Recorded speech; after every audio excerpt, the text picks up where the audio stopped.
Imagine a world where the alarms meant to protect us, the sirens designed to warn us of impending danger, routinely cry wolf.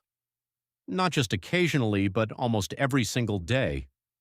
What if I told you that the very systems meant to be our first line of defense against catastrophe are constantly, relentlessly, and inexplicably screaming, danger, when there is none?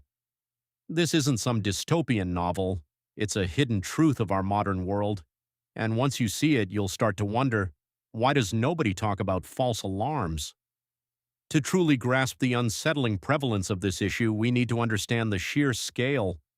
We're not talking about a faulty smoke detector chirping in your kitchen a couple of times a year. We're talking about millions of incidents, annually, across a spectrum of critical sectors. Fire alarms in schools, hospitals, and office buildings often go off multiple times a week without a flame in sight. Security systems in homes and businesses are notorious for their hair-trigger sensitivity, dispatching law enforcement to empty premises or windswept branches. Even more concerning are the industrial alarms, the chemical spill alerts, the nuclear facility warnings, systems designed with redundancies upon redundancies, yet still prone to these inexplicable electronic screams.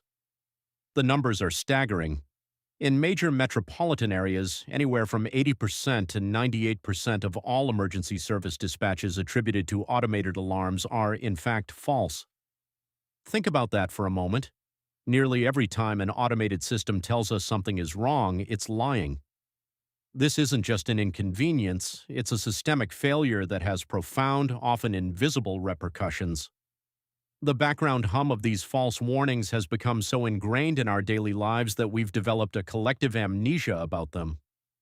They are the background noise, the static on the line, always present but rarely acknowledged. But what if this constant parade of non-threats is slowly, insidiously, eroding our ability to react when a real threat emerges? That's the chilling question at the heart of this silence. The layers of mystery surrounding false alarms only deepen when you delve into specific incidents. Consider the case of a major East Coast city, where an entire automated fire system across multiple high-rise buildings inexplicably went into a full-scale evacuation sequence simultaneously. Thousands pouring into the streets, traffic at a standstill, emergency services scrambling, only to find nothing. No fire, no smoke. Just a cascade of phantom alarms. Investigations later pointed to a software glitch, a tiny line of code that, under specific rare conditions, caused a catastrophic chain reaction. But how could such a critical system fail so dramatically and with such a widespread impact? Then there are the more bizarre occurrences. A wealthy suburban homeowner whose state-of-the-art security system was touted as unbreachable found themselves waking up to SWAT teams battering down their door at 3 a.m. The cause? A small, persistent spider building a web over an infrared motion sensor, tricking the sophisticated AI into believing an intruder was meticulously crawling through their living room. These anecdotes, while almost comical in their absurdity, reveal a fundamental flaw: our dependence on technology that is neither infallible nor entirely predictable. Human error also plays a significant role, from improper installation to inadequate maintenance.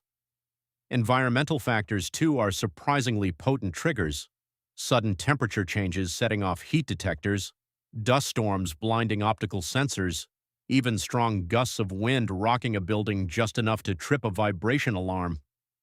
The issue isn't a single point of failure, it's a tangled web of technical vulnerabilities, human fallibility, and the unpredictable forces of nature, all conspiring to make our warning systems profoundly unreliable. And the more complex these systems become, the more variables they introduce, creating an exponential increase in potential failure points. This isn't just about a broken button, it's about an inherently fragile foundation upon which we've built our perceived safety. The sheer resource drain is equally alarming. Every single false alarm that requires a fire truck, an ambulance, or a police car to be dispatched means those resources are unavailable for genuine emergencies.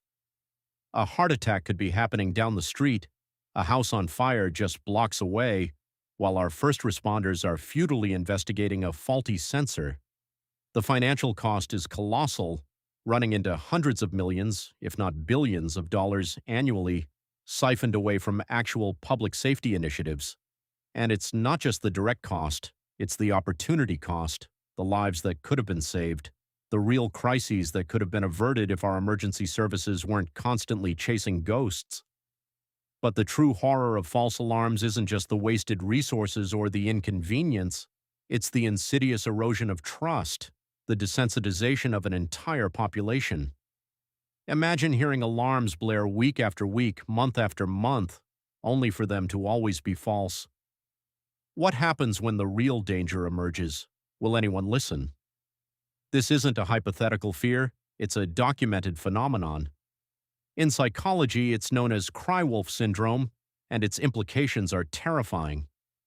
The classic example often cited is the almost unthinkable close call that occurred during the Cold War. On September 26, 1983, a Soviet early warning satellite system reported multiple incoming U.S. intercontinental ballistic missiles. The alarm blared. Every protocol called for immediate retaliation. But a Soviet officer, Stanislav Petrov, against all odds, against all training, against the terrifying visual confirmation on his screens, decided it was a false alarm. Why? Because the system had a history of being unreliable, because it presented an anomaly, only a few missiles detected, not the hundreds expected in a full-scale attack. He literally had to bet the fate of the world on the unreliability of his own alarm system. He dismissed the warning, saving millions of lives based on his gut feeling that the alarm was crying wolf. This wasn't a security system, this was a nuclear doomsday device, and its consistent falsehoods almost led to Armageddon. That chilling incident should serve as a stark, permanent warning. When alarms lie too often, they become worse than useless. They become actively dangerous. They turn protection into peril. We've become accustomed to the chirping of our smoke alarms every time we burn toast, to the blare of a fire alarm in a shopping mall that clears out in minutes, only for people to trickle back in, knowing it's probably nothing. This collective shrug of indifference is cultivated by the constant barrage of false positives. We are training ourselves subconsciously to disregard warnings, to assume the worst isn't truly happening, simply because the alarm has lied so many times before. So, where does this leave us?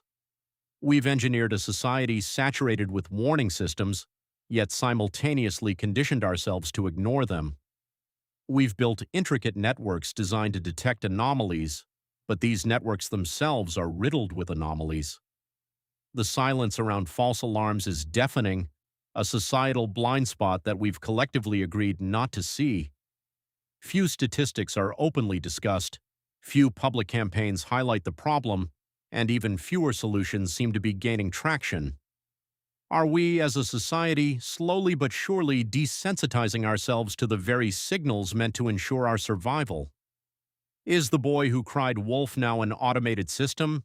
And are we all the villagers growing increasingly complacent with each false shriek? The next time you hear an alarm, that familiar piercing sound that instinctively commands attention, take a moment. Pause. Consider the possibility that it's just another ghost in the machine, and then ask yourself, if this constant stream of false warnings continues, what will happen when the real fire starts, when the genuine threat emerges, when the life-saving alarm finally tells the truth? Will anyone still be listening? It's a question that keeps me up at night, and perhaps it should keep you up too. If you want to explore more hidden truths and unsettling realities of our modern world, the next video dives deep into the unsettling phenomenon of phantom load power consumption and how much energy we're unknowingly wasting every single day.